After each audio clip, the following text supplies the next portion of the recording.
आज हम पढ़ेंगे नागार्जुन द्वारा लिखित पाठ 3 हिमालय की बेटियां।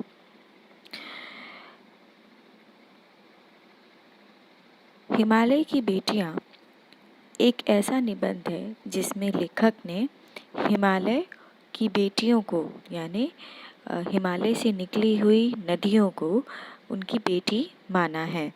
यहाँ पर लेखक ने हिमालय और उनकी बेटियों यानी नदियों का मानवीकरण किया है। यहाँ यह माना गया है कि हिमालय उनके पिता हैं और उनकी बेटियां हैं वहाँ से निकली हुई नदियाँ यमुना, गंगा, सतलुज आदि।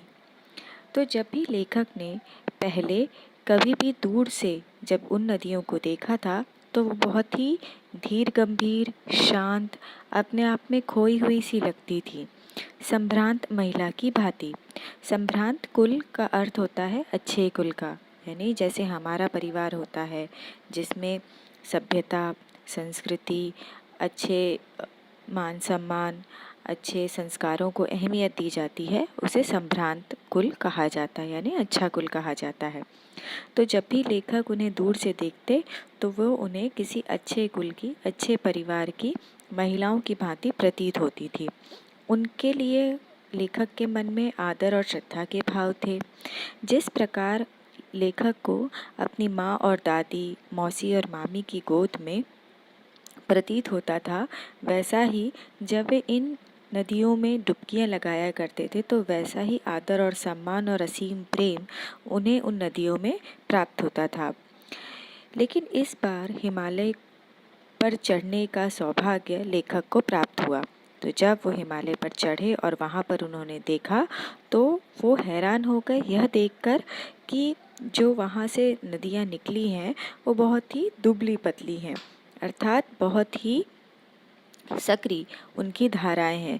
ऐसा इसलिए क्योंकि जब भी कोई नदी पहाड़ से निकलती है तो वह बर्फ़ पिघलाकर उसकी बूंदों के रूप में धीरे धीरे निकलती हैं। तो यहाँ पर उनकी जो धारा होती है वो बहुत ही पतली होती है, लेकिन धीरे जब वो आगे बढ़ती हैं और उन्हें स्थान मिलता जाता है और वो समतल मैदानों में पहुँचती हैं तो वहाँ पहुँचकर उनका जो रूप है वह बहुत ही विशाल हो जाता है। उनका उछलना कूदना, खिलखिलाकर लगातार हंसते जाना, इनकी यही भाव भंगिमा, इनका उल्लास कहाँ गायब हो जाता है मैदान में जाकर। इससे लेखक का अर्थ यह है कि जिस तरह जब नदियाँ अपने पिता हिमालय की गोद से जब निकलती हैं तब उसका कारण यह होता है उछल कूद का, क्योंकि जब वह ऊपर की चोटियों से निकलती हैं तब वहाँ पर जो नदियों का बहाव होता है वो अत्यधिक तेज़ होता है, जिसकी वजह से लेखक को यह प्रतीत होता है कि वह किसी छोटी बेटी की तरह, किसी छोटी लड़की की तरह वहाँ से खिलखिलाते हुए, अटखेलियाँ लेते हुए, मचलते हुए तेज़ी से नीचे आती हैं और जब वह मैदानों में पहुँचती हैं तो उनका बहाव कम हो जाता है और ये मानते हैं कि वहाँ पर जाकर उनका जो उल्लास है वह ख़त्म हो गया है। तो उनका इतना उनको यह आश्चर्य इसलिए होता है क्योंकि जब वो इन नदियों की, इन बेटियों की बाल लीलाएं देखते हैं, यानी उन्हें यह मानते हैं कि वह अपने बचपन में हैं जब वह पहाड़ की गोदियों में हैं। तो उनको आश्चर्य होता है यह देखकर कि कहाँ खो जाता है यह उनका बचपना नीचे मैदानों में आकर, कहाँ भागी जा रही हैं। उनका यह मानना है कि लेखक ये सोचते हैं कि जो नदियाँ हैं वो तेज़ी से बहते हुए किसी लक्ष्य की प्राप्ति की ओर भागी चली जा रही हैं और इसीलिए यह इतनी बेचैन है। इनका यह भी मानना है कि वह अपने पिता हिमालय का बहुत सारा प्रेम पाकर भी अतृप्त हैं, यानी कहीं न कहीं उनके मन में कुछ न कुछ कमी सी महसूस उनको होती है जिसके लिए वह भागी चली जा रही हैं। और लेखक यह भी सोचते हैं कि वह कौन होगा जो इनकी प्यास मिटा सकेगा, यानी जिस तरीके से अपने लक्ष्य प्राप्ति की ओर ये बहती चली जा रही है तेज़ी से, कौन है जो वह उनके लक्ष्य की पूर्ति करेगा। बर्फ जली नंगी पहाड़ियाँ, छोटे छोटे पौधों से भरी घाटियाँ, बंधुर आदित्यकाएँ, सरसब्ज उपत्यकाएँ, ऐसा है इनका लीला निकेतन। इस लाइन में लेखक ने यह समझाने का प्रयत्न करा है कि निकेतन अर्थात घर। तो यहाँ पर लेखक ने यह समझाने का प्रयत्न किया है कि उन नदियों का घर कैसा है। बर्फ जली नंगी पहाड़ियाँ, छोटे छोटे पौधों से भरी घाटियाँ, बंधुर आदित्यकाय। बंधुर का अर्थ होता है मुकुट और आदित्यकाय का अर्थ होता है पहाड़ के ऊपर की समतल भूमि। तो जिस तरह से किसी समतल भूमि पर मुकुट पहना हो, ऐसे सरसब्ज उपत्यकाएं। सरसब्ज का अर्थ होता है हरा भरा और उपत्यकाएं का अर्थ होता है पहाड़ के पास की भूमि या घाटी।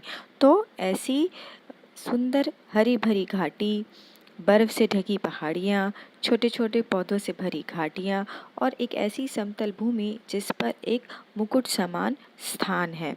तो ऐसा इनका घर है। यहाँ पर लेखक ने बहुत ही सुंदर वर्णन किया है नदियों के घर का।